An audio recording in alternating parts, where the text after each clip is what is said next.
po Balen, welcome to Pampanga guys. Para sa video na to, we are here sa Santa Ana, Pampanga, and we were invited by Bale Madrid guys. This is a newly built staycation dito po sa lugar na to, and we are impressed, we are stunned with the amenities and as well yung mismong staycation. So if you wanna know more about this place, I'm gonna tour you. Samahan niyo po ako, let's go.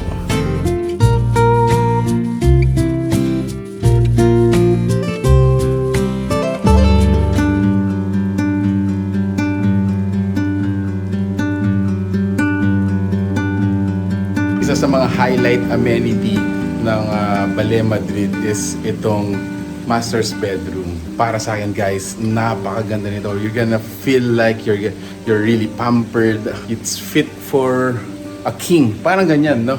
Like a king size bed.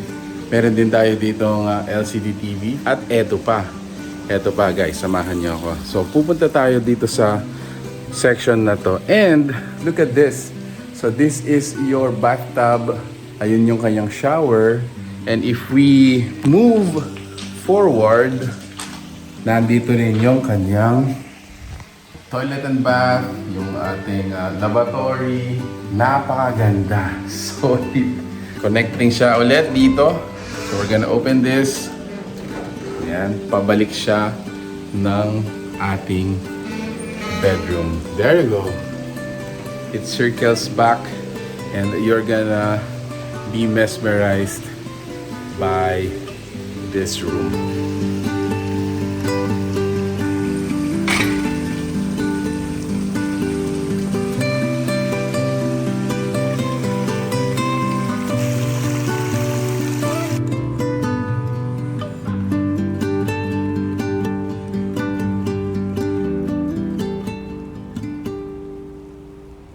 Ito naman, kung nasan tayo ngayon, I think it's a multi-purpose amenity. So in here, meron tayong dirty kitchen in which, available yung stove natin, yung oven, yung rice cooker in which you can, cook your food.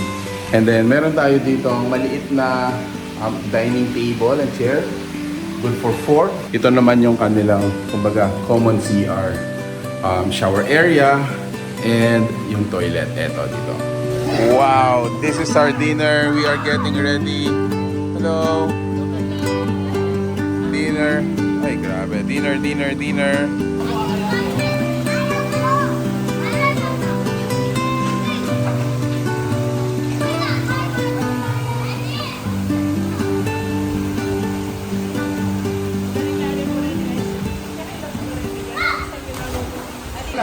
Bueno mo.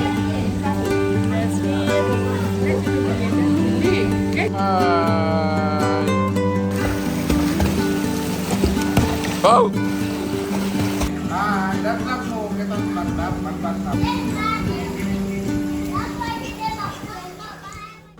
Hi guys, are you having fun? Guys, hindi na ako pinapansin. Anyway guys, this is the living area. So if you notice, medyo sunken yung design niya, no? Pababa siyang ganun. It makes it parang a little amphitheater para sa akin.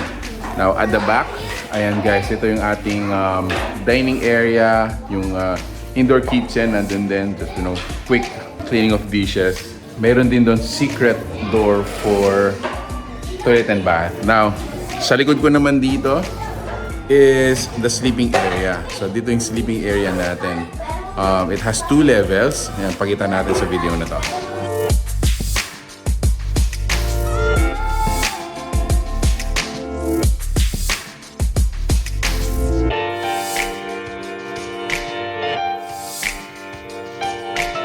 So ayun nga guys, what a way to end our staycation dito po sa Bale Madrid with this sparkling grape juice. So ayun guys, thank you so much Bale Madrid guys. If you are interested to know more about this staycation, go check out the fan page we're gonna be including, or the description we're gonna be including in this post. So there you have it. I'm gonna toast this wine with my camera woman. Okay mo yan? Let's do this.